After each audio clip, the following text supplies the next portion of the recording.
Praise the Lord. கர்த்தர் நல்லவர், கர்த்தர் நல்லவர், கர்த்தர் நல்லவர். இப்பொழுது நாம் நேரடியாய் கர்த்தருடைய சத்தத்துக்குள் கடந்து செல்ல போகிறோம். யோபுவின் புஸ்தகம் 39ஆம் அதிகாரம் 27 மற்றும் 28வது வசனங்கள். யோபு 39ஆம் அதிகாரம் 27 மற்றும் 28வது வசனங்கள். உன் கற்பனையினாலே கழுகு உயர பறந்து உயரத்திலே தன் கூட்டை கட்டுமோ? அது கண்மலையிலும் கண்மலையின் சிகரத்திலும் அரணான ஸ்தலத்திலும் தங்கி வாசம் பண்ணும். ஆம், இங்கு இன்றைக்கு நாம் பார்க்க போகிற தேவனுடைய வார்த்தை சொல்கிறோம். கழுகின் கண்மலை, கழுகின் கண்மலையை குறித்து நாம் பார்க்க போகிறோம். இங்கு ஒரு கண்மலையை பார்க்கிறோம். அங்கு கழுகுகள் ஏராளமாய் வந்து கூட்டமாய் தங்குகிறதையும், அந்த கண்மலையிலே தங்குவது நிமித்தம் அந்த கழுகுகளுக்குள் நிறைய ரூபங்கள், அதாவது மறுரூபங்கள் உண்டாகிறதை பார்க்கலாம். அப்போ அந்த கழுகுடைய வாழ்க்கை அங்கு அந்த கண்மலைக்கு வந்தவுடனே அதனுடைய பாதங்களின் தன்மைகள் மாறுகிறது, பாதங்களில் இருக்கிற நகங்களின் தன்மைகள் மாறுகிறது, ரெக்கைகளின் தன்மைகள் மாறுகிறது, உணவு பழக்க வழக்கங்கள் மாறுகிறது, அது பறக்கும் விதம் மாறுகிறது. அங்கு நிறைய உறவுகள் அந்த கழுகுகளுக்கு கிடைக்கிறது, நல்ல நட்புகள் கிடைக்கிறது. ஓ, கர்த்தர் நல்லவே. அது மாத்திரமல்ல, அங்கு அவைகள் கற்பம் தரிக்கிறது, அங்கே அவைகள் முட்டை போடுகிறது, அப்புறம் அங்கேயே அவைகள் குஞ்சு பொறுக்கிறது. அந்த குஞ்சுகளை நல்ல ரத்தத்தை கொடுத்து, ஓ கர்த்தர் நல்லவே, அந்த ரத்தத்தினாலே இந்த குஞ்சுகளை நல்ல பலப்படுத்துகிறது. அதன் பின்பு சூத்திரம் திரள் உணவான பிணங்களையே கொண்டு வந்து கொடுத்து அந்த குஞ்சுகளை இன்னும் ஸ்திரப்படுத்துகிறது. இப்படி இந்த கழுகுகளானது கண்மலையிலே போனவுடனே அந்த கழுகுகளின் ஜீவியமே மகிமைக்கு மேல் மகிமையாய், வித்தியாசமாய், இன்னும் உயரத்துக்கு மேல் உயரம் போகத்தக்கதாய் மாறுகிறது. அப்போ கழுகின் கண்மலை. இப்போ இந்த கண்மலையில் காணப்படுகிற சில முக்கியமான காரியத்தை பார்ப்போம். இந்த கண்மலைக்கு அந்த கழுகு வர வேண்டுமானால் முதலாவது என்ன செய்ய வேண்டும்? அந்த யோபு 39ஆம் அதிகாரம் 27வது வசனம் சொல்கிறது, கழுகு உயர பறந்து என்று பார்க்கிறோம். கழுகு, இங்க இருக்கிற கழுகு எப்படி பறக்கிறது? நல்ல உயர பறக்கக்கூடியதா இருக்கிறது. தேவனுடைய நாமத்துக்கு மகிமையும் கிருபையும் தயவும் உண்டாவதாக. அப்போ இந்த உயர பறக்கிற இந்த அனுபவம் எதை குறிக்கிறது? ஓ கர்த்தர் நல்லவே, கர்த்தர் நல்லவே. இந்த உயர பறக்கிற அனுபவம் தேவனுடைய நாமத்துக்கு மகிமை உண்டாவதாக. கீழே இருந்து மேலோக்கி போகிற அந்த அனுபவத்தை காண்பிக்கிறதா இருக்கிறது. கர்த்தருடைய நாமத்துக்கு மகிமை உண்டாவதா. ஏற்கனவே கழுகானது உயரத்தில்தான் பறக்கக்கூடியது, மேலே மேலே மேலே எல்லாவற்றுக்கு மேலே பறக்கக்கூடியது. அதே சமயத்துல இந்த கழுகுக்கு ஒரு உறைவிடம் தேவை, ஒரு மறைவிடம் தேவை என்று பார்க்கும் போது கீழே இருக்கிற கட்டடங்கள் கர்த்தர் நல்லவே, கர்த்தர் நல்லவே. கீழே இருக்கிற மற்ற ஸ்தலங்கள், மரங்கள், அவைகளெல்லாம் கடந்து அது உயர போய் அந்த நல்ல எல்லா கட்டடங்களுக்கும் கர்த்தர் நல்லவே, எல்லா மேலான அனுபவங்களுக்கும் மேலாக அது பறக்கிறதை பார்க்கலாம். தேவனுக்கு மகிமை உண்டாவதாக. அப்போ இந்த சோதரம் உயர பறக்கிற அனுபவம் எதை குறிக்கிறது? 1 சாமுவேலின் புஸ்தகம் 2ஆம் அதிகாரம் 10வது வசனத்தின் கடைசி பகுதி. 1 சாமுவேல் 2:10 சொல்லுகிறது, தாம் அபிஷேகம் பண்ணினவரின் கொம்பை உயர பண்ணுவார் என்று துதித்தாள். அபிஷேகம் பண்ணினவரின் கொம்பை உயர பண்ணுவார் என்று துதித்தாள். இங்கு சாமுவேலின் தாயாகிய அன்னாள், அவள் தேவனை துதிக்கும் போது இப்படியாய் சொல்லுகிறாள், தேவனுக்காக காத்திருக்கிற தமிழ் பிள்ளைகளை அந்த தேவன் உயர பண்ணுவார். அப்போ இந்த காலை வேளையிலே இருட்டோட ஜெபத்துக்கு வந்திருக்கிற தேவ பிள்ளைகளை இந்த கழுகின் கண்மலையிலிருந்து கற்றுக்கொள்ளுகிற முதல் பாடம் என்ன? இது உயர பறக்கிற ஒரு அனுபவம். அந்த உயர பறக்கிற அனுபவம் என்பது வேதத்தின்படி அது எதை குறிக்கிறது? தம்மை சார்ந்திருக்கிற, தம்மை அண்டி இருக்கிற தம்முடைய பிள்ளைகளை அவர் உயர பண்ண போகிறார். அவர்களை கீழே இருந்து, அடிமட்டத்திலிருந்து, தள்ளப்பட்ட இடத்திலிருந்து, தாழ்மையிலிருந்து உயர தூக்கி கொண்டு போய் எல்லாரும் பார்க்கத்தக்கதாக பறந்து திரிகிற நல்ல ஒரு அனுபவத்தை கொடுக்க போகிறார் என்று அர்த்தம். தேவனுடைய நாமத்துக்கு மகிமையும் கிருபையும் தயவும் உண்டாவதாக. எனக்கன்பான தேவ பிள்ளைகளே, அந்த உயர பண்ணுகிற தேவன் கர்த்தருடைய நாமத்துக்கு மகிமை உண்டாவதாக.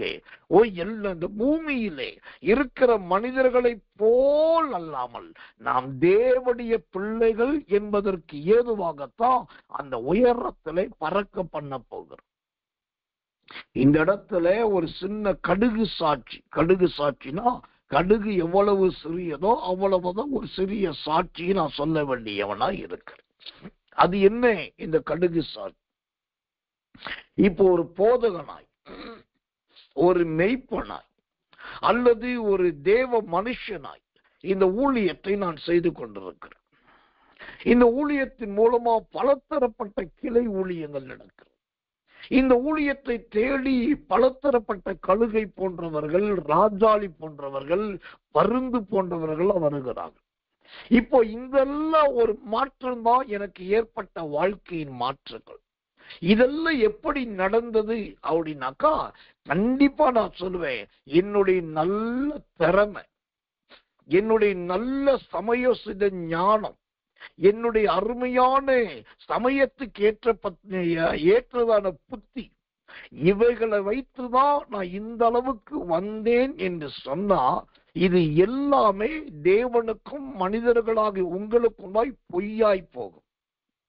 ஆனா உறுதிப்பட ஆணித்தரமாய் கிருபையின் வல்லமையை முன்னிட்டு நான் சொல்லுவேன், இந்த அளவுக்கு ஒரு ஊழியக்காரனா, ஒரு மெய்ப்பனா, அநேகரை பயிற்றுவிக்கிறவனா, அநேகரை உருவாக்குகிறவனா, நிறைய கிளை ஊழியர்களை நடப்பிக்கிறவனாய் வந்ததற்கு ஒரே ஒரு ஆதாரம் அல்லது ஒரே ஒரு காரணம் என்னன்னா, கர்த்தர் நல்லவே, இந்த கழுகை ஆண்டவர் எப்படி உயர பறக்க பண்ணினாரோ அதே போல தேவன் என்னை பறக்க பண்ணினார். 1 சாமுவேல் 2:10 எப்படி உயர பண்ணுவார் என்று சொல்லுகிறதோ, அப்படி ஆண்டவர் என்னை உயர பண்ணினார். அதனால தான் இந்த உயரத்துக்கு வர முடிந்தது. இதிலிருந்து கற்றுக்கொள்ள வேண்டிய ரகசியம் என்ன? நமக்கு நல்ல கால் இருக்கலாம், கை இருக்கலாம், சரீரம் இருக்கலாம், அவயவங்கள் இருக்கலாம், படிப்பு இருக்கலாம், பணம் இருக்கலாம், பட்டம் இருக்கலாம், ஆதரவு இருக்கலாம், ஆட்கள் இருக்கலாம், எல்லாம் இருந்தாலும் கர்த்தருக்கு மகிமை உண்டாவதாக. ஆண்டவர் நம்மை உயர பறக்க வைத்தால் மாத்திரம்தான் அந்த உயரத்தை அடைய முடியும். இந்த கழுகு என்கிற கண்மலையின் அனுபவம், அந்த கண்மலைக்கு தேடி வருகிற கழுகுகளை அந்த கண்மலை என்ன செய்கிறது? நல்ல உயரத்திலே பறக்க வைக்கிறது. இங்கதான் ஒரு வெளிப்படையான ஒரு சத்தியத்தை நான் சொல்லணும். இந்த விசுவாசிகளுடைய இருதயம், ஊழியக்காரருடைய இருதயம் எப்படி இருக்கணும்னா, இந்த கண்மலையை போல இருக்கணும். எப்படி? இந்த கண்மலை எப்படி அந்த கழுகுகளை உயர பறக்க அனுமதிக்கிறதோ, உயர பறக்கிற கழுகுகளை தன்மேல் இறங்குவதற்கு அனுமதிக்கிறதோ, ஒரு ஊழியக்காரரும் ஒவ்வொரு தேவ பிள்ளையும் மற்றவர்கள் உயருவதற்கு நாம் காரணமாயிருக்க வேண்டும், தடையாயிருக்க கூடாது. சில ஸ்தாபனங்கள், சில ஊழியங்கள் இன்றைக்கல்ல நேற்றல்ல, எனக்கு தெரிந்து ரசிக்கப்பட்ட காலத்திலிருந்து தனக்கு கீழ் இருக்கிறவர்களை குட்டுவதும், தட்டுவதும், ஓரம் கட்டுவதும், அமைதலா இருக்க வைப்பதும், எந்த காரியத்தை கற்றுக் கொடுக்காததும், எதையும் செய்ய வைக்காததும், அவர்களை அடிமையாகவே பயன்படுத்துகிறதா இந்த கிறிஸ்தவ வட்டாரத்தில் ஏராளமா இருந்தது. இந்த உயர பறக்க வைக்கிற அனுபவத்துல எனக்கு நல்ல மாதிரி ஒரு ரோல் மாடலை நான் சொல்லணும் அப்படின்னாக்கா, நான் ஆராதிக்கிற தேவனாக இயேசு கிறிஸ்துவை மட்டும்தான் சொல்ல முடியும். ஏனென்றால் அவர்தான் எல்லாரையும் உயர பறக்க வைக்கிற தேவன். ஒரு நாள் ராத்திரியிலாம் ஜோமனிட்டு பொழுது விடிய கீழே இறங்கி வந்தான். இறங்கி வந்து அவர் என்ன பண்ணிட்டாரு, அந்த பக்கம் இருக்கிறவன் இந்த பக்கம் இருக்கிறவன் அவனை கூப்பிடு இவனை கூப்பிடு எல்லாம் கூப்பிட்டு அதுல 12 பேரை தேர்ந்தெடுத்து அவங்களுக்கு அப்போஸ்தலர்கள் என்கிற ஒரு பட்டத்தை கொடுத்தார். இவருக்கே இன்னும் அப்போஸ்தலன் என்ற பட்டத்தை இன்னும் யாரும் கொடுக்கல. இவரையே பார்த்து அப்போஸ்தலரே யாரும் கூப்பிடல. ஆனா இவர் இயேசுவை பாருங்க, தன்னோடு இருக்கிறவர்கள் அப்போஸ்தலர்கள் என்று ஒரு ராஜ மரியாதையை கொடுத்து அவர்களை உயர்த்துகிறார். இதுதான் இயேசுவின் இருதயம். இப்படிப்பட்ட ஒரு இருதயம் எல்லாருக்குள்ளும் வரணும். நான் பறக்கிறேன், நான் தான் மேலே போகணும் என்பதல்ல, என்னோடு இருக்கிறவர்கள் மேலே பறக்கணும். அவர்கள் பறக்கிறதை பார்த்து நான் ஆண்டவரை துதிக்கணும். அந்த ஆண்டவரை துதிப்பதனால் தேவன் இன்னும் சேமத்தை கொடுக்கணும். இந்த கண்மலை அந்த கழுகுகளை உயரத்துல பறக்க வைக்கிறது. அதோடு கூட தனக்கு மேலே பறக்கிற கழுகுகளை தன்மேல் வந்து உட்காருவதற்கும் அது அனுமதிக்கிற கண்மலையா இருக்கிறது. தேவனுடைய நாமத்துக்கு மகிமையும் கருமையும் தயவும் உண்டாவதாக. இப்ப முதலாவது இந்த கழுகுகள் கண்மலைக்கு மேலே பறந்தது. அடுத்ததாக இந்த கழுகுகள் எங்கே பறந்தது? அந்த யோபுவின் புஸ்தகம் அதே 39ஆம் அதிகாரம் அதே 28ஆம் வசனம் சொல்கிறது, கண்மலையிலும் கண்மலையின் சிகரத்திலும். ஆமென். கர்த்தருடைய நாமத்துக்கு மகிமை உண்டாவதாக. இப்போ இந்த கழுகுகள் அடுத்து எங்க பறக்கிறது? சிகரத்திலும் பறக்கிறது. தேவனுடைய நாமம் உயர்த்தப்படுவதாக. அந்த சிகரத்தில் பறக்கிற ஒரு அனுபவம். அப்ப இந்த சிகரத்திலும் என்றால் என்ன? இந்த சிகரத்தில் என்பது எதை குறிக்கிறதா இருக்கிறது? சிகரம் என்பதே ஒரு மேலான அனுபவமாய் இருக்கிறது. தேவனுக்கு மகிமையும் கிருபையும் தயவும் உண்டாவதாம். இந்த சிகரம் என்பது எதை காண்பிக்கிறது? 1 ராஜாக்களின் புஸ்தகம் 7ஆம் அதிகாரம் 22வது வசனம். 1 ராஜாக்கள் 7:22. தூண்களுடைய சிகரத்தில் லீலி புஷ்ப வேலை செய்யப்பட்டிருந்தது. இவ்விதமாய் தூண்களின் வேலை முடிந்தது. ஆமென். இப்போ இந்த சிகரம் என்பது எதை காண்பிக்கிறது? நல்ல வேலை செய்யப்பட்ட அழகாய் வடிவமைக்கப்பட்ட லீலி புஷ்பத்தை காண்பிக்கிறதா இருக்கிறது. ஆமென். ஒரு தேவனுடைய பிள்ளை, ஒரு கர்த்தரை சார்ந்திருக்கிறவர்கள் கண்மலைக்கு மேலே உயர பறக்கிற அனுபவம் வந்துட்டாலே ஆண்டவர் அவர்கள் எப்படி மாற்றி விடுவார்? இந்த 1 ராஜாக்கள் 7ஆம் அதிகாரம் 22வது வசனம் சொல்லுகிறதை போல நல்ல வேலை செய்யப்பட்ட, அதாவது நல்ல நேர்த்தியாய் வடிவமைக்கப்பட்ட லீலி புஷ்பத்தை போல கர்த்தர் அவர்களை மாற்றிவிடும். என்ன ஒரு ஆச்சரியம் பாருங்க. அந்த கண்மலையின் தேவன், அவர் இஸ்ரவேலின் கண்மலையானவர். அவரோடு பறக்க ஆரம்பிச்சா, அவரோடு இருக்கிற இடத்துல இருக்க ஆரம்பிச்சா, நாம் சிகரத்திலே கொண்டு போய் கர்த்தர் வைப்பார். அந்த சிகரத்திலே வைக்கிற தேவன் நல்ல அருமையான லீலி புஷ்பத்தை போல நம்மை மாற்றி விடுவார்.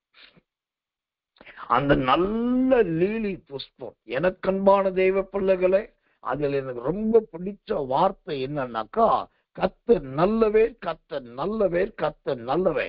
அந்த வசனம் சொல்லுது, லீலி புஷ்பத்தை போல செய்யப்பட்டிருந்தது. இவ்விதமாய் தூண்களின் வேலை முடிந்தது. இப்போ அந்த சிகரம் என்பது ஒரு பூவை போல இருக்கிற நல்ல மென்மையின் அனுபவத்தை காண்பிக்குது. கழுகு மற்ற இடங்களை பறக்கும் போது கோழி குஞ்சுகளை தூக்குவதாய் இருக்கும், பிணங்களை கொத்தி திங்கதாய் இருக்கும். அல்லது சோத்திரம் மீன்களை அப்படியே நீருக்குள் பாய்ந்து மீன்களை கவ்விக்கொண்டு போகக்கூடியதா இருக்கும். இதெல்லாம் கழுகின் தன்மைகள். ஆனா அதே கழுகு கண்மலைக்கு மேல பறக்க ஆரம்பிச்ச உடனே அந்த கழுகுடைய சுபாவம் என்னவா மாறுது? நல்ல சிகரங்களின் மேல் ஏறுகிற, சிகரத்தை தொட்ட அந்த அனுபவத்துக்குள் அந்த கழுகு கடந்து வருகிறது. எனக்கன்பான தேவ பிள்ளைகளே, இது தேவனுடைய பிள்ளைகள் தொட வேண்டிய சிகரங்களாய் இருக்கிறது. கர்த்தருக்கு மகிமை உண்டாவதாக. தேவன் நம்ம ஏதோ ஒரு அடைப்ப பையிலே போட்டு கூழாங்கல்லாய் வைத்திருக்க விரும்பவில்லை. 5 அப்போ 2 மீனை வச்சிருந்த அந்த சின்ன பையனுடைய அப்பத்தை போல தேவன் நம்மை வைத்திருக்க விரும்பவில்லை. கானாவூரிலே சோத்திரம் மறைக்கப்பட்டிருந்த இந்த திராட்சரசம் தண்ணீரா இருந்ததை போல வெறும் தண்ணீரா ஆண்டவர் இருக்க வைக்க விரும்பல. அப்ப ஆண்டவர் என்ன செய்ய விரும்புகிறார்? உங்களை நல்ல சிகரத்தின் மேலே ஆண்டவர் ஏற பண்ண விரும்புகிறார். கர்த்தர் நல்லவன். அந்த சிகரம் என்பது எதை காண்பிக்கிறது? அந்த சிகரத்துக்கு இன்னொரு அருமையான விளக்கத்தை வேதாகமத்தில் காண்பிக்கிறேன். ஆதியாகமம் 8ஆம் அதிகாரம் 5வது வசனம். ஆதியாகமம் 8:5. 10ஆம் மாதம் மட்டும் ஜலம் வடிந்து கொண்டே வந்தது.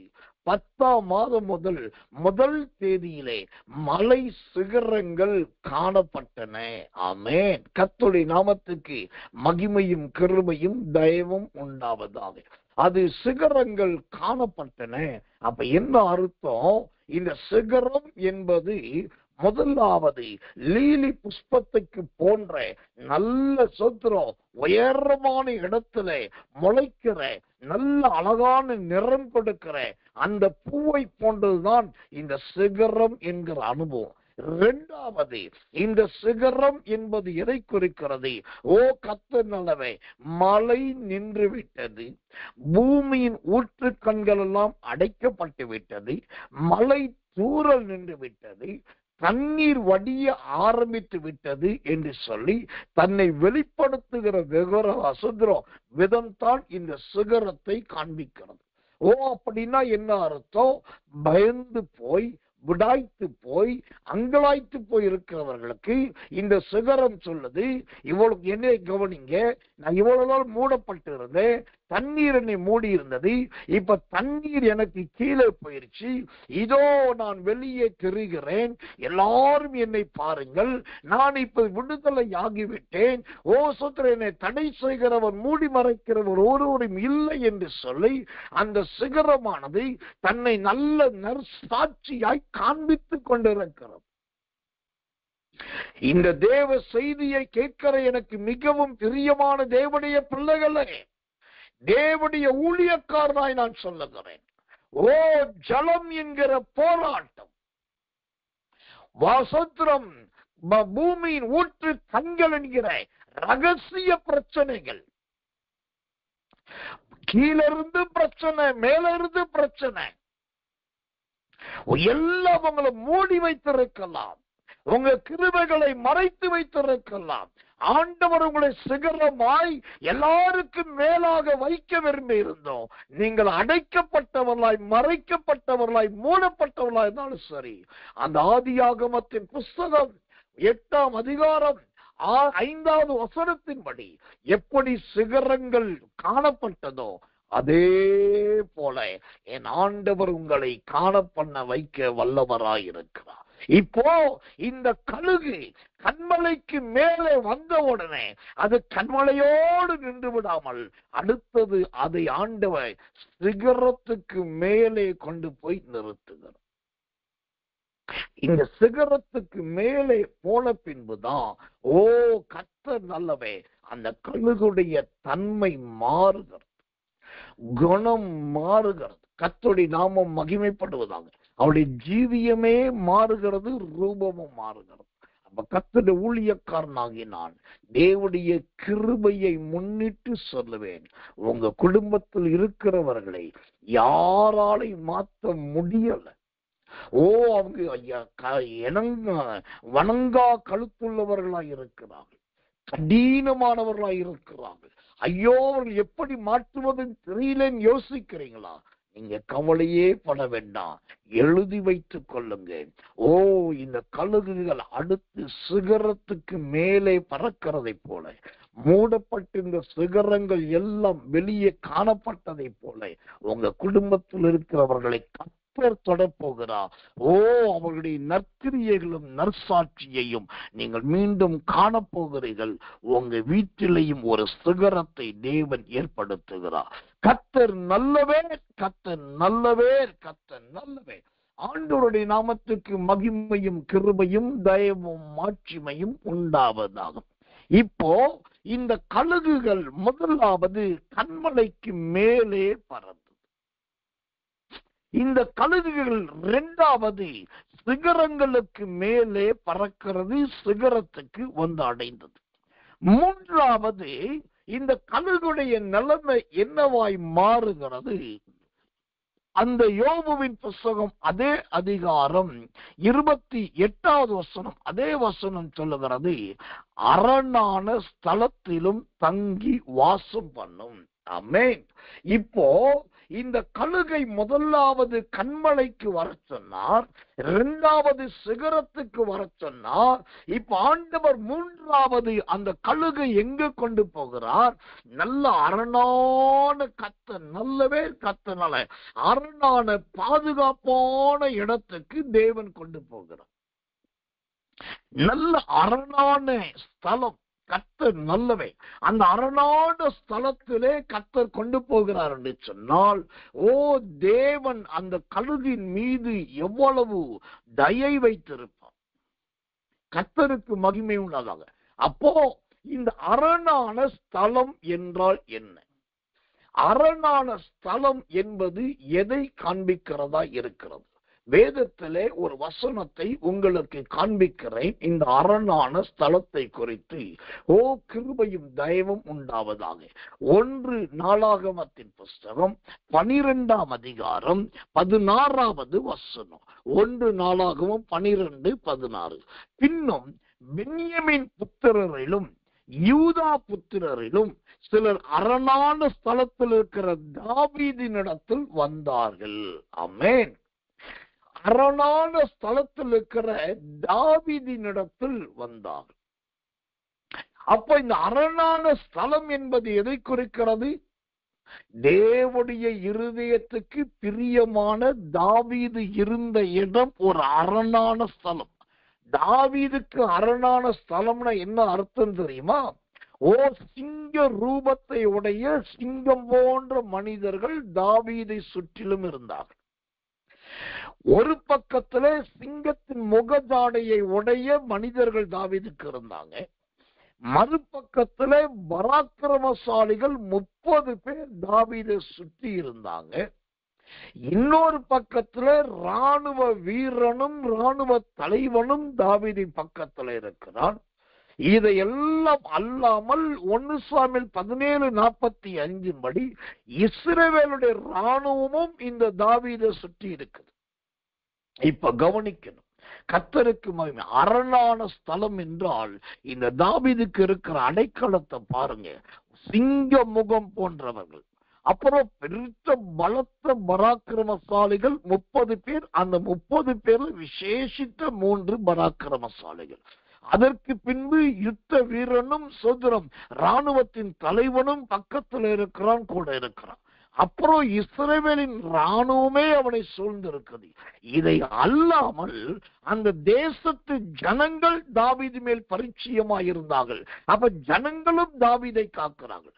அப்ப அந்த அரணான ஸ்தலம் என்பது தாவீதுக்கு எப்படி இவ்வளவு பாதுகாப்பு நிறைந்த இடத்துல அந்த தாவீது இருந்தானோ அந்த அளவுக்கு பாதுகாப்பை தான் இந்த அரணான ஸ்தலம் காண்பிக்கிறதா இருக்கிறது. கர்த்தர் நல்லவே. அப்போ இந்த கன்மலையானது ஒரு வெட்ட வெளி அல்ல, அது மொட்டை கற்பாறை அல்ல. அந்த கன்மலை என்பது அது கழுகுகளுக்கு அரணான ஸ்தலமாயிருந்தது. எந்த கடல் அலைகள் வந்தாலும் இந்த அரணான ஸ்தலத்தை தொட முடியாது. எவ்வளவு பெரிய ஓசுத்திர புயல் காற்று அடித்தாலும் இந்த அரணான ஸ்தலத்தில் இருக்கிற கழுகுகளை ஒன்றும் செய்ய முடியாது. ஏனென்றால் இந்த கழுகுகள் இருக்கிற அரணான ஸ்தலத்தை சுற்றிலும் நல்ல பாதுகாப்பை ஆண்டவர் வைத்திருக்கிறார். நல்ல அடைக்கலத்தை ஆண்டவர் வைத்திருக்கிறார். அதுதான் இந்த கழுகுகளுக்கு கண்மலையில் கிடைக்கிற அருமையான ஒரு அரணான ஸ்தலம். ஒரு கழுகுகளுக்கே இவ்வளவு ஒரு பாதுகாப்பான ஒரு செக்யூரிட்டி பிளேஸ கொடுத்து பலவிதமான செக்யூரிட்டிய நல்ல ஒரு உறுதிப்படுத்தப்பட்ட பாதுகாப்பை தேவன் உண்டாக்கி இருப்பார்னா ஏன் உங்க வாழ்க்கையில கர்த்தர் உங்களுக்கு இந்த பாதுகாப்பை கொடுக்க முடியாது? தேவ ஊழியக்காரனாக நான் சொல்லுவேன், என் வாழ்க்கையில எத்தனையோ முறை மரண அலைகள் வீசினது. சிலர் நேருக்கு நேராய் கொலை செய்ய வந்தார்கள். சிலர் கூலி ஆட்கள், அதாவது கொலை செய்யக்கூடிய பயங்கரமான கூலி ஆட்களை நியமித்து என்னை கொலை செய்வதற்கு எத்தனையோ முறை எத்தனித்தார்கள். அவங்க சம்பளம் வாங்கி கொண்டு கொலை செய்ய வந்தார்கள். ஆனாலும் அவர்களால் என்னை கொலை செய்ய முடியல. ஒரு நாள் ஒரு கடையிலே, ஒரு முக்கிய வியாபார ஸ்தலத்திலே நான் இருக்கிறேன். அந்த கல்லாப்பெட்டியிலே நான் தான் உட்கார்ந்து இருக்கிறேன். அப்போ சரியா காலையில ஒரு 8:30 மணி இருக்கும். 8 முதல் 8:30 மணி இருக்கும். எனக்கு எதிராய் அங்க இருக்கிற ஒரு தொழில் வியாபாரி, அந்த வியாபாரியின் சுதந்திரம், அந்த தொழிலதிபர், அவர் எனக்கு எதிராய் ஒரு 3 முதல் 5 குண்டர்களை அனுப்பி வைத்தார். அவனை தூக்கிட்டு வரணும். தூக்கிட்டு வந்துட்டு கண்காணா இடத்துக்கு கொண்டு போகணும். எந்த அடையாளமும் இல்லாம அவனுக்கு நல்ல ஒரு காயத்தை, அதாவது ஒரு காரியத்தை செய்யணும். இப்படிதான் அங்கு பேசப்பட்டிருக்கிறது. அதற்காக 3 முதல் 5 அந்த சோத்திரம் ஜிம் பாய்ஸ் என்று சொல்லக்கூடிய சோத்திரம் பயில்வான்கள் அனுப்பப்பட்டார்கள். இதெல்லாம் நான் அந்த வியாபார ஸ்தலத்துல கண்ணால பார்க்கிறேன். அப்போ அவங்க கார்ல வர்றாங்க, நான் இருக்கிற நிறுவனத்தில் உள்ள நுழைகிறாங்க, என் கண்ணுக்கு முன்னாடி உள்ள வர்றாங்க. ஆவியானவர் சொல்லுகிறாரு, இவர்கள் தான் உன்னை தூக்கி கொண்டு போகக்கூடியவர்கள். ஓ, இவர்கள் தான் உன்னை சுத்திரம் நைய புடைக்க பார்க்கிறவர்கள். ஓ, நான் அவர்களுடைய கரத்திலிருந்து உன்னை காப்பாற்றுகிறேன் என்று சொல்லி மறுபுறத்துல கத்த பேசிட்டு இருக்காரு. கொஞ்சம் யோசிச்சு பாருங்க. ஒரு வியாபார ஸ்தலம், வியாபாரம் நடந்துட்டு இருக்குது. அங்க நீங்க மெயினான இடத்துல கல்லாவுல உட்கார்ந்து இருக்கீங்க. உங்களுக்கு எதிராக உங்களை தூக்கிட்டு போறதுக்கு பட்ட பகல்ல 5 சுதந்திரம், அந்த சுதந்திரம் கத்துறவே குண்டர்கள் வருகிறாங்க. ஆண்டவர் சொல்றாரு, இவர்கள் எல்லாரும் குண்டர்கள், இன்னும் கொஞ்ச நேரத்துல உன்னை தூக்கிட்டு போறாங்க, உன்னை உண்டு இல்லைன்னு பண்ண போறாங்க. ஆனாலும் நீ பயப்படாதே, நான் உன்னை காப்பேன் கத்து சொன்னார். அப்ப நீங்க என்ன செய்வீங்க? ஒரு பக்கத்துல குண்டர்கள் வந்து இறங்கியாச்சு, மறுபக்கத்துல கத்தர் பேசிட்டு இருக்காரு. அப்ப என்னதான் கத்தர் பேசினாலும் உங்க கண்ணுக்கு முன்னாடி தெரிகிறது கத்தர் கிடையாது. அவர் ஆவியா இருக்கிறார், வார்த்தையா இருக்கிறார். ஆனா கண்ணுக்கு முன்னாடி தெரிகிறது என்ன? அந்த ஜிம் பாய்ஸ் வந்து இறங்குறது, அந்த குண்டர்கள் வந்து இறங்குவது, அந்த பயில்வான்கள் வந்து இறங்குவது. அவங்களோட காரை பாக்குறீங்க, ஓ அவங்க நடக்கிற நடைய பாக்குறீங்க, அவங்க உடம்பு தடித்திருக்கிறத பாக்குறீங்க, ஒவ்வொருத்தரும் பயங்கரமான மாமிச மலை போல இருக்கிறத பாக்குறீங்க. இதெல்லாம் கண்ணால பார்க்கும் போது ஆவியில பேசுகிற வார்த்தையையும், ஓ கர்த்தர் நல்லவே வார்த்தையாய் வெளிப்படுகிற தீர்க்க தரிசனத்தையும் நீங்க நம்பிட்டு உட்கார்ந்து இருக்க முடியுமா? ஆனா கர்த்தருடைய சன்னிதானத்திலிருந்து நான் தைரியமாய் கிருபையை முன்னிட்டு சொல்லுவேன், நான் தைரியமா உட்கார்ந்திருந்தேன். என்னமும் நடக்கட்டும், எதுவும் நடக்கட்டும், கர்த்தரை மீறி ஒன்று நடக்க போறது. ஏன்னாக்கா எனக்கு நல்லா தெரியும், என் தேவன் எனக்கு அரணான ஸ்தலமாயிருக்கு. இந்த வியாபார ஸ்தலத்துல நான் இருக்கும்போது அந்த குண்டர்கள் வருகிறார்கள். கர்த்தர் நல்லவே சொல்கிறோம், அங்க பின்னாக போகிறார்கள். அந்த நேரத்துல கர்த்தர் பேசினார் பாருங்க, உன்னை காக்கும்படிக்கு நான் உன்னோடு கூட இருக்கிறேன், உன்னை நான் தப்புவிக்க போகிறேன் சொன்னார் பாருங்க. அந்த ஆண்டவர் எதிர்பார்க்காத நேரத்துல இன்னொரு அதிசயத்தை செய்தார்.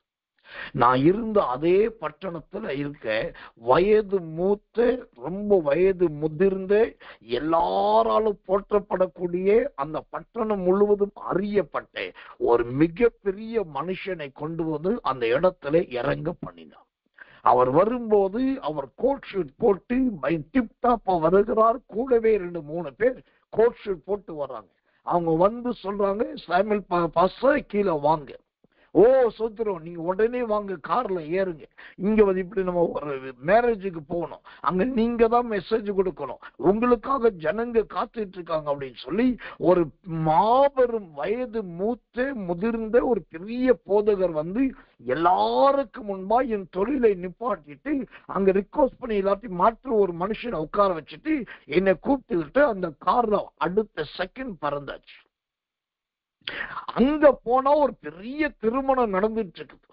அங்கே மேடையில பல போதகர்கள் உட்கார்ந்து இருக்காங்க, முன்னாடி நூற்றுக்கணக்கான மக்கள் இருக்காங்க.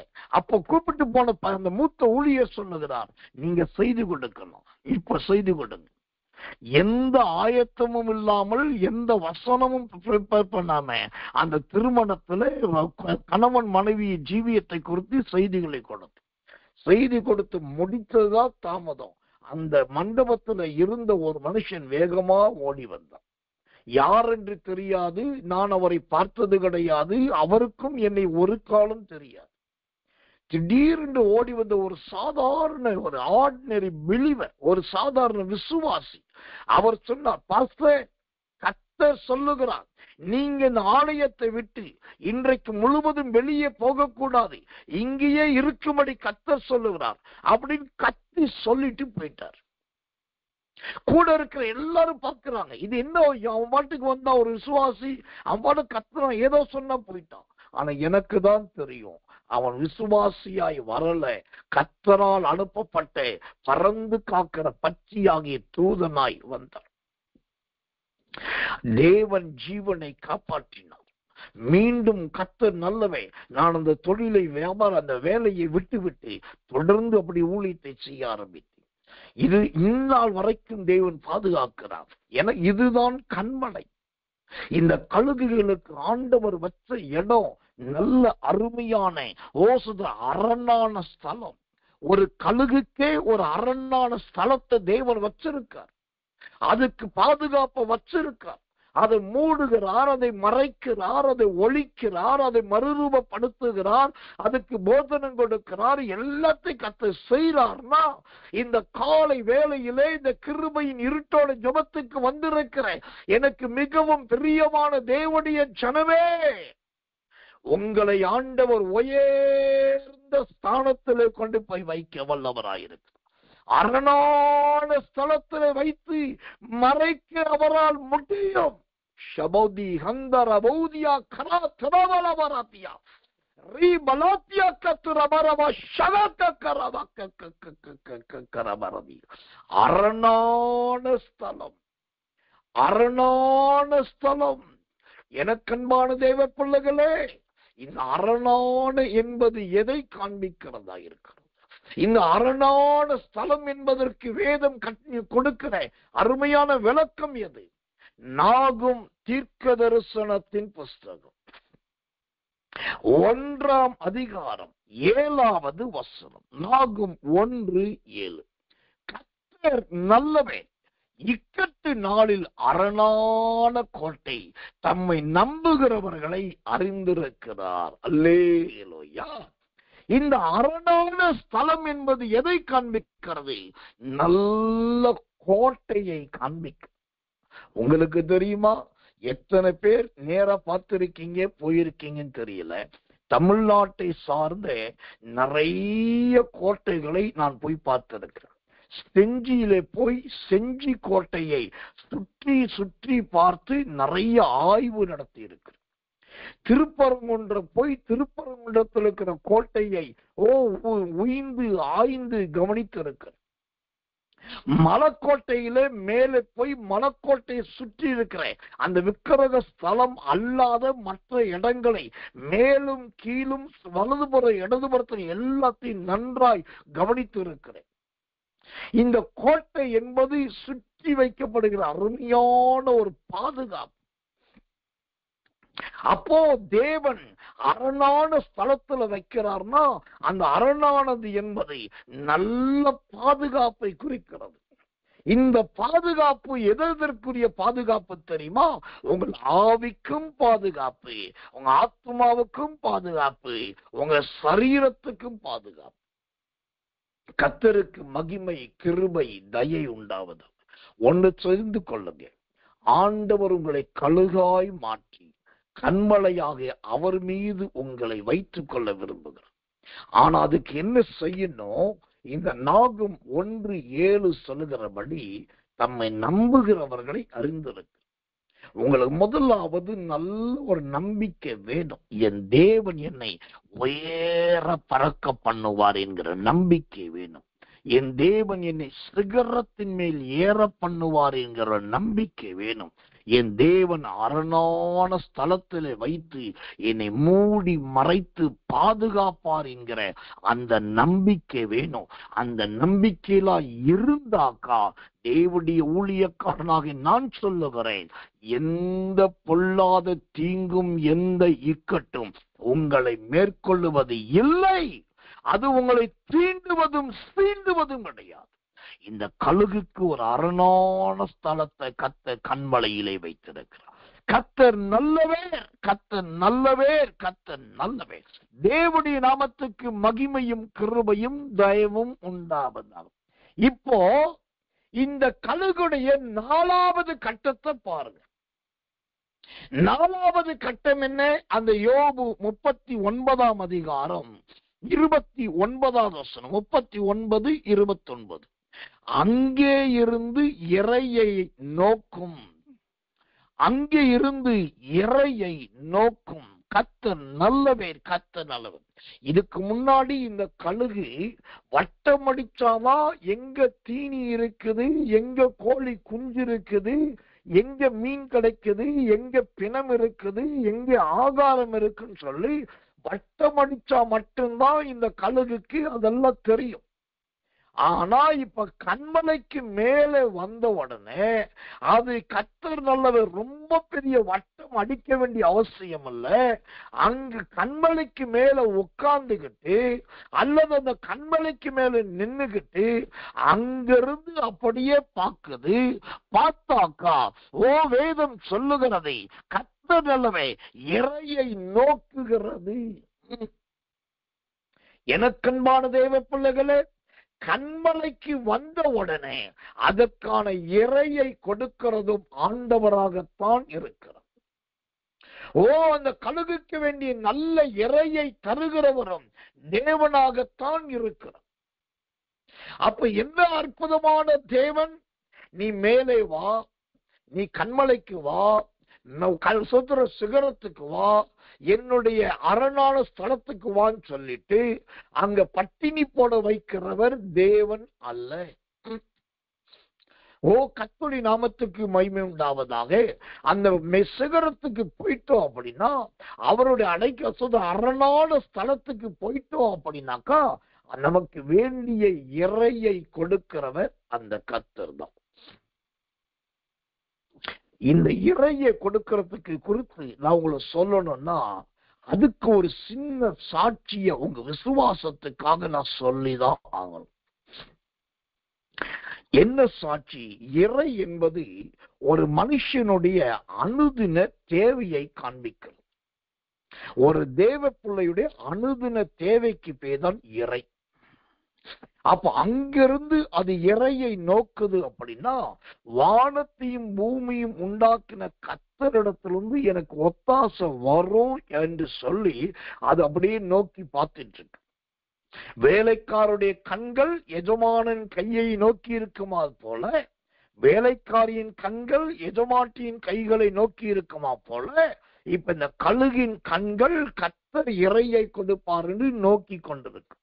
இப்ப நான் சொன்ன இந்த இறை என்பது ஒரு மனுஷனுடைய அனுதின தேவை என்று சொன்னேன். இதற்கும் ஒரு சாட்சி சொல்ல வேண்டும் என்று சொன்னேன். என்ன சாட்சி? நான் என் வாழ்க்கையில் நான் பார்த்து ஆச்சரியப்பட்ட பிரமிச்ச காரியம் 3 காரியத்தை சொல்றேன். நம்பர் 1, நல்ல அரசாங்க வேலை செய்கிறவர்கள், அரசாங்க சம்பளம் வாங்குறவங்கள பார்த்திருக்கு. அவங்களுக்கு 1ஆம் தேதி கிடையாது, 1ஆம் தேதிக்கு முன்னாடியே சம்பளம் வந்துடும். அது 60,000 1 லட்சம், 1 லட்சத்திலிருந்து 3 லட்சம், 3 லட்சத்திலிருந்து பல லட்சங்கள் வரைக்கும் வாங்குறவங்க இருக்காங்க. ஆனா அவங்கள பலரை எனக்கு நல்லா தெரியும். மாசத்துல பல லட்சங்கள் 3, 4 என்று சொல்லி சம்பளம் வாங்குற லட்சக்கணக்காக வாங்கினவர்களும் வாழ்க்கையிலே தரித்திரியப்பட்டவர்களாய், கடன்பட்டவர்களாய் இருக்கிறதை பார்த்திருக்கிறேன். நான் சொன்னேன், இந்த இறைக்கு 3 உதாரணத்தை சொன்னேன். அதுல 1, நல்ல மாதாந்திர அரசு சம்பளம் வாங்கியும் ஏழையும் கடன்காரர்களாய் இருக்கிறது. இன்னொன்னு பார்த்தீங்கன்னா ரொம்ப ஆச்சரியப்பட்டது, இந்த பஸ்ல கண்டக்டர்ஸ் அடிக்கடி பார்ப்பேன். அவங்ககிட்ட பாத்தீங்கன்னா எனி டைம் இந்த விரல்ல 5 விரலுக்கு இடையில விதவிதமான ரூபாயை அடுக்கி வச்சிட்டு இருப்பாங்க. ஒவ்வொரு ஸ்டாப் முடிஞ்ச உடனே அதை ஒவ்வொன்றா உருவி எடுத்து அடுக்கிட்டு இருப்பாங்க. ஒரு குறிப்பிட்ட மெயின் ஸ்டேஜ் வந்து மொத்த பணத்தை வெளியே தூக்கி வச்சு திரும்ப எண்ணி அதை அழகா அடுக்கி வைப்பாங்க. இப்படி ஒரு நாளைக்கு 100 முறை 120 முறை அவர் பணத்தை எண்ணுவார். ஆனா அவ்வளவு முறை எண்ணினாலும் எல்லா டியூட்டி முடிஞ்சு வாகனத்தை ஒப்பு கொடுக்கும் போது பாத்தீங்கன்னா இவர் கையில இருந்த, அவர் தொட்டு பார்த்து எண்ணி பார்த்து அடுக்கி வச்ச, பத்திரப்படுத்தி வச்ச எல்லா பணமும் இவரை விட்டு போயிடும். அதுல இருந்து எதையுமே இவர் கொண்டு வர முடியாது. அப்ப அதுவும் ஒரு பரிதாபம். அப்போ இந்த இறை என்கிற அனுதின தேவையில 3வது என்னன்னா, அதுதான் என்னைய போல தேவனுடைய பிள்ளைகளின் ஆச்சரிய ஜீவியம். எனக்கு மாதாந்திர சம்பளம் கிடையாது, அரசாங்க சம்பளம் கிடையாது. ஒரே ஒரு தேவ பிள்ளைகிட்ட இருந்து கூட இன்னைக்கு வரைக்கும் எந்த தசோபாகமும் கிடையாது. இவங்க மாசந்தோறும் இவ்வளவு கொடுப்பாங்க, இவங்க மாசந்தோறும் இவ்வளவு தருவாங்கன்னு யார்கிட்ட இருந்து நிரந்தரமான ஒரு லிமிட்டட் ஆஃபரிங் வர்றதும் கிடையாது. ஆனா எனக்கு என்ன ஆச்சரியம், அரசாங்க வேலையும் இல்லாம கண்டக்டரை போல, அக்கௌண்டன்ட போல ஒரு நாளைக்கு பல லட்சம் ரூபாயை எண்ணி பார்த்து கை நிறைய இருக்கிறவனும் நான் இல்லை. ஆனாலும் பாருங்க, கர்த்தர் குடும்பத்தை நடத்துகிறார், பிள்ளைகளை நடத்துகிறார், ஊழியத்தை நடத்துகிறார், ஊழியக்காரர்களை நடத்துகிறார். கர்த்தர் நல்லவே நிறைய கிளை ஊழியங்களையும் நடத்துகிறார். இப்ப இந்த இறை எங்கிருந்து வருகிறது? இந்த இறை அந்த கழுகுக்கு கிடைக்கிறதை போல தேவன் தம்முடைய மனிதர்களுக்கு, தம்முடைய பிள்ளைகளுக்கு கொடுக்கிறார். இதுதான் ஆச்சரிய வழி. கண்மலையிலே கழுகின் வழி ஆச்சரிய வழி. இந்த செய்தியை கேட்கிற தேவ பிள்ளையே, தேவனுடைய வார்த்தையை அப்பட்டமான முறையிலே வெளியரங்கமாய் பேசுகிறேன். உங்க கண்கள் இந்த யோபு 39:29 படி அங்கே இருந்து உங்க இறைய நீங்க நோக்கணும். எங்க இருந்து? கர்த்தருக்குள் ஒளிஞ்சிருந்து, கர்த்தருக்குள் மறைஞ்சிருந்து, கர்த்தருக்காகிய கண்மலையில இருந்து கொண்டே நோக்கி பார்த்தால் இவ்வளவு நாட்கள் இறை தரையிலிருந்து கிடைச்சது, பூமியிலிருந்து கிடைச்சது, பழையதா கிடைச்சது, சின்னதா கிடைச்சது. ஆனா இப்ப கண்மலைக்கு வந்தோட நாங்க கிடைக்கிற இறையோ அது விசேஷமான இறையாக அற்புதமாய் கிடைக்கிறது. தெய்வ ஊழியக்காரனாகி நான் சொல்லுகிறேன், பொருளாதாரத்தை குறித்து, பணத்தை குறித்து, இல்லாமையை குறித்து கவலையும் வேண்டாம், புலம்பலும் வேண்டாம், தவிப்பும் வேண்டாம். அதை கொடுக்கிறவர் கர்த்தர். கர்த்தர் நல்லவன். அந்த கழுகுக்குரிய இறையை விலை பண்ணுகிறவர் கர்த்தர். தேவனுக்கு மகிமை உண்டாவதாக.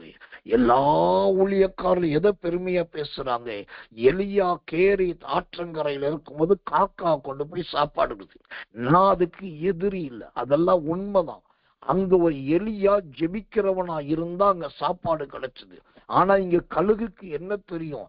ஆனாலும் பாருங்க, எலியாவுக்கு 1, 2, 3 நாட்கள், சில நாட்கள் தான் காக்கா வந்து அந்த இறையாகிய மாம்சத்தையும் சுத்திரம் அப்பத்தையும் கொடுக்க ஆரம்பித்தது. ஆனா இங்கு கழுகானது அது ஏற்கனவே ரெக்கைகளை இழந்து சட்டைகளை இழந்து அது அப்படியே முட்டைகளை வைத்துக் கொண்டு காவல் காத்து கொண்டு எழுந்திருக்க முடியாமல் பலனற்று வயதாகி கிடக்கிறது. இனிமேல் தான் அது மறுரூபமாக போகிறது. அப்ப நீண்ட நாட்கள் ஆகும். ஆனாலும் அந்த நீண்ட நாட்களுக்குரிய நல்ல ஆகாரத்தை ஆண்டவர் கொடுத்து அதை புஷ்டியும் பலமுமாய் வைத்திருக்கிறார் என்று சொன்னால், கர்த்தருடைய ஊழியக்காரனாகி நான் சொல்லுகிறேன், உங்களையும் இப்படி ஆண்டவர் போஷிக்க முடியும். உங்களையும் ஆண்டவர் உங்கள் தேவைகளை சந்திக்க முடியும். உங்களுடைய குறைவுகளை நிறைவாக்க தேவனால் முடியும். இதுதான் இந்த கண்மலையினால் கழுகுக்கு கிடைக்கிற 4வது ஆசீர்வாதம். முதல் ஆசீர்வாதம், இந்த கண்மலை கழுகை உயர பறக்க வைக்கிறது. 2வது ஆசீர்வாதம், இந்த கண்மலை அந்த கழுகை சிகரத்தின் மேலே வர வைக்கிறது. 3வது ஆசீர்வாதம், இந்த கழுகுக்கு அங்க அரணான ஒரு ஸ்தலம் கிடைக்கிறது. 4வது ஆசீர்வாதம், அது அங்க இருந்து நோக்கி பார்த்துட்டு இருக்கு. ஆனா தனக்குரிய ஆகாரம் ஆச்சரியமான விதத்திலே கழுகுக்கு வந்து கிடைக்கிறது. 5வது ஒரே ஒரு வார்த்தையை நான் சொல்லி முடிக்கிறேன். அந்த யோபு 39:29 சொல்லுகிறது, அதன் கண்கள் தூரத்திலிருந்து அதை பார்க்கும். அதன் கண்கள் தூரத்திலிருந்து அதை பார்க்கும். எனக்கன்பான தெய்வ பிள்ளைகளே, இப்போ இந்த கழுகானது கண்மலைக்கு மேல வந்த உடனே, ஓ கர்த்தர் நல்லவே, அது நல்ல சிகரத்துல ஏறின உடனே, அரணான ஸ்தலத்துக்குள்ள நுழைஞ்ச உடனே, ஆண்டவரால் கொடுக்கிற சாப்பாட்டை சாப்பிட்ட உடனே, இப்ப அந்த கழுகின் அடுத்த நிலைமை கடைசி என்னவாகிறது?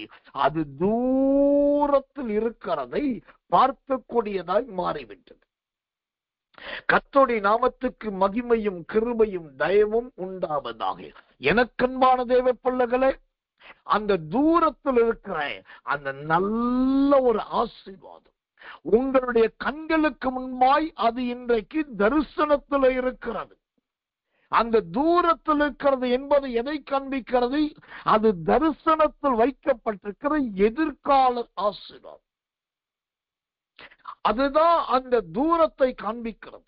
அப்போ இந்த தூரத்தில், அதாவது உங்க தரிசனத்துல இருக்கிற, உங்களுடைய ஆவியில இருக்கிற எதிர்காலத்தில் இப்படி ஒரு பில்டிங்க கன்ஸ்ட்ரக்ஷன் பண்ணணும், எதிர்காலத்துல இப்படி ஒரு நல்ல வெஹிக்கிள் வாங்கணும், எதிர்காலத்துல என் பிள்ளைகளோடு அந்நிய உயர்ந்த தேசத்துல போய் இருக்கணும், இதெல்லாம் கர்த்தர் நல்லவே, கர்த்தர் நல்லவே.